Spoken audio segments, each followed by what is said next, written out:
Hello, America. Hello, America, my friends, my fellow patriots, my fellow Americans. This is yours truly, Professor Toto, also known as Pastor Shane Vaughn. I didn't even feel like getting dressed today, so you're seeing me in the raw in my office working quickly because the Feast of Tabernacles is a few days away and we're rushing to get to Alabama. Another shooting, another tragic shooting. I want to talk about it for just a minute. Just want to share my heart with you. See if you agree or disagree.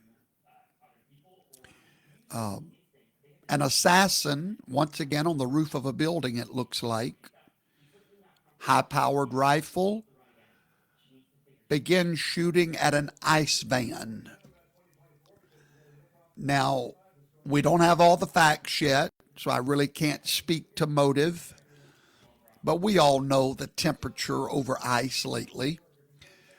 So I believe one could assume that the gunman was shooting to kill the ICE agents that were driving the van. That's what we're going to assume. If I'm wrong about that, I'll come back and apologize, but that's my assumption at this point. Sadly, the bullets hit innocent immigrants, illegal immigrants, who are not bad people. They're just criminals. But they didn't deserve to die. That's for sure. And our hearts go out today sincerely to their families, their friends, at a tragic loss of life. I don't believe any ICE agents were killed. But I'm not here to report the news. I'm here to give you my insight, what goes on in my brain. After the death, after the shooting, it's all over the news that we need to tone down the rhetoric. And my response is this: no. Let's quit playing games. Let's just quit. Let's quit acting like the rhetoric is on both sides, because it's not. I challenge you to go find me one Republican that is advocating violence. One. Hopefully you can't find one. I'm not aware of one. And if you do, there's some fringe element. But I do remember when Biden was the usurper in chief. I do remember when Maxine Waters stood in front of the camera and told all Democrats to get in our faces. Don't even let us eat in a restaurant. Disturb us, torment us, she said, everywhere you find them being us. And so I'm reminded of Gavin Newsom a few days ago when he passed a law about ICE not wearing masks, law enforcement not wearing masks. He said that ICE is part of an authoritarian government. That was his words. Ladies and gentlemen, that's rhetoric. That is advocating violence. Think about it.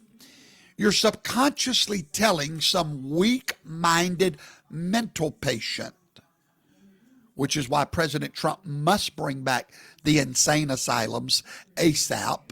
I don't know what we're waiting on. If we're waiting on money, take it from Ukraine.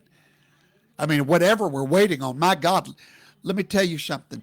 When you look at the history of these killings, school killings, I believe the past 10 of them have all been transgender related. How much more evidence is it going to take that the moment someone says they're transgendered, put them in an institution. We have the proof. We have the recurring pattern, which turns into a law.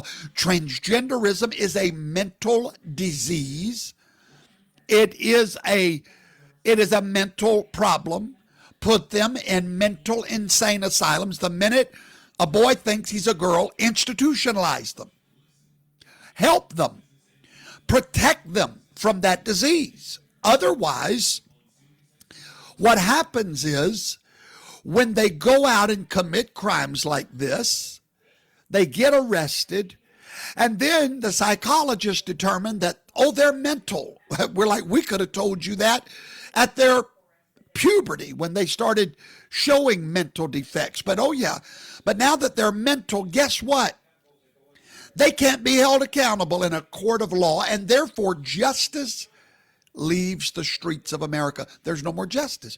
You cannot put a mentally, what's the new words for them? I'm so sorry. Hang tight. I'm trying to check my collective memory of what you call it now. You can't, I'm so sick of the world we live in. You can't even, people so offended at every little lowdown thing. But in mental, whatever word I'm looking for, when you see the first sign of it, get them help. Put them away. Institutionalize them until a boy recognizes he's a boy, a girl. Otherwise, you're releasing onto the streets of America insanity. And then they plea insanity, and we're like, oh, yeah, you're insane. Why couldn't you recognize they were insane at the first sign of insanity, which is transgenderism? We have an entire society that's gone berserk. They've lost their low-down minds. And that's why I truly believe with all my heart, truly, and speaking of rhetoric, MSNBC ran a news story 2 days ago about ICE, that they had detained a 5-year-old girl with autism, which turned out to be a total lie. But if you tell these lies long enough to mental, what's the word? Mental, you can't call them that no more. Mental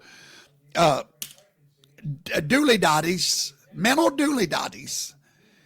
You tell that long enough to little doodle-dotties, they think they're doing God a service. They're getting rid of an authoritarian government. They're getting rid of ICE that's detaining 5-year-old girls with autism. There's your rhetoric. Don't tell us we need to tone down our rhetoric. We don't have any rhetoric. Our rhetoric is truth. Your rhetoric is lies, provable lies. Absolutely provable lies. If you want to prove it, somebody said prove it, I'll be happy to. Go to my Substack. And if you're not subscribed to my Substack, you are really not among the most enlightened. Go to my Substack and subscribe free of charge. Look for Professor Toto at Substack and get my daily blog. And one of those daily blogs, I'm going to see if I can pull it up. So many masterpieces there that it's hard to choose one. But because truth is a masterpiece, not because I am, but because truth is. But I wrote a Substack. Let's see if there it is. It's called The Pattern. I wish I could share my screen with you. The Pattern. Uvalde, transgender. Denver, Colorado, transgender. Georgia, transgender. Nashville, transgender. Colorado, transgender. Aberdeen, transgender. Minnesota, transgender. Iowa, gender fluid. Philadelphia, transgendered. Do you see it? 9 or 10 mass killings, all from mental doula-daddies, doula-dollies, whatever you want to call them. Do you not see a pattern, America? I mean, it doesn't take rocket scientists. This is a mental disease. Put it away. And every time this happens, the media screams, it's about guns. It's about security. No, this is about a society sickened by the gospel of transgenderism. A culture that denies biology, they will deny morality. A culture that mutilates bodies will mutilate consciousness. A culture that tells children truth is fluid will one day reap rivers of innocent blood. And that's where we are today, my friend. And I'm going to tell you, by the way, you can get that truth every day in your email from Professor Toto. I'm going to tell you why I just don't know. I just released a blog yesterday about freedom of speech and freedom of guns in America. I'm going to be honest with you. I think we may be at a point where we can't handle those freedoms anymore. Was the great experiment doomed from the start? According to John Adams, it was. John Adams said plainly, one of those brilliant founding anointed fathers, he said our Constitution, this piece of paper, this Constitution, which every patriot should read, was created only for church people. That's what your founding father said. The Constitution was made only for people that fear Yahweh, the Almighty God. He said, if you find people that do not fear Yahweh, God, then our Constitution will not work for them. I'll give you the direct quote since I might be messing with some of your heads right now. He said our Constitution was made only for a religious people, and it is wholly inadequate to the government of any other. I just released a video on YouTube that every American patriot, I wish they would force you to watch it. It's on my YouTube, both YouTube channels, Professor Toto and Shane Vaughn, entitled Trump Takes the Wheel. It's also on my Substack. I just released it minutes ago. Trump Takes the Wheel. And everybody loves to call Trump a dictator, a strong man, a tyrant. But you see, here's the problem. Democracy, so-called, has failed. And we are at the breaking point where we are trying to govern a non-religious people with a document called the Constitution. And we now find ourselves in a quandary because it's impossible. You cannot govern a people that will not govern themselves. And therefore, the freedom of speech becomes the destruction of our great republic. The very freedom that the Constitution protects, it may be the very freedom that winds up destroying us. Let me explain why that is. The freedom of speech, we love to talk about it, but do we truly understand it? With the freedom of speech, there must also be the freedom of restraint. Now, that restraint is taught to us in Sabbath school classes. Growing up, little children being indoctrinated with the golden rule, indoctrinated with loving your neighbor as much as you love yourself. If you love your neighbor as much as you love yourself, The freedom of speech says you can say whatever you want to say. The government will not stop you. But the freedom of restraint says, should you say it? So freedom of speech cannot be what I can say, but rather what I should say and when I should say it. I'll give you a perfect example. Everyone thinks freedom of speech is to criticize the Israeli government right now. Oh, well, I've got freedom of speech. I can criticize a foreign government. You have freedom of speech in times of peace. In times of war, the freedom of restraint should tell you to shut up till the war's over and allow the firemen to put out the fire without you screaming, hey, you missed the spot, or you're not doing that right. Shut up.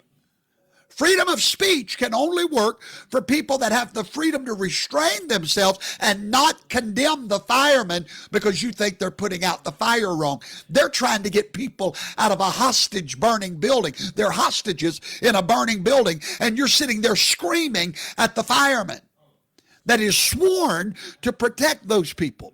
Freedom of speech is going to be the destruction of America because you don't have freedom of restraint. Look, I've got the freedom to go tell the next woman that walks in front of me how ugly she is. I can go tell her that all day long. I've got freedom to do it. I have another freedom in me that's going to find something about that woman that is wonderful. I'm going to talk about how wonderful her perfume smells. You see, I have freedom of restraint. Therefore, I'm allowed freedom of speech. But we now have a bunch of kids, not even children, they're little goats, that have been given a freedom of speech with no freedom of restraint. And therefore, I predict that in America, we're about to be at the point where speech is going to have to be restrained. Do you know why? Because our Constitution is wholly inadequate any longer. The Constitution of the United States of America is at the point of wholly inadequate to these kids we have raised that's out shooting everybody. Freedom of expression. I'm expressing myself. No, you're expressing your stupidity, your selfishness, your satanic nature. Freedom of guns. Can we truly have it anymore? Can we truly have it anymore? Or have we become a nation that cannot control triggers? Of course we are, because we've got little transgender girls and boys with guns now, and because mom and daddy wants to affirm them instead of beat that deception out of their behinds. Our very freedoms may very well be our chains, ladies and gentlemen. I have watched people go into prison, into the prison system, when before they went into the prison system, they were animals. The minute they get in prison, they become chaplains. I'm for real. Telling you what I've seen with my very own eyes. They get behind bars, they start taking courses to better themselves, Bible study, things they would never have done on the outside. Suddenly, you can call and have a phone conversation with them. They can call you and you're talking to the real person. They develop structure, routine. They discover their faith, their philosophy that gives them meaning in life. Do you know why that is, my friend? Because unlimited freedom was their prison. The prison they're in now is their freedom. I'll say that again for those on the back row. Unlimited freedom was their prison. Without boundaries, without restraint.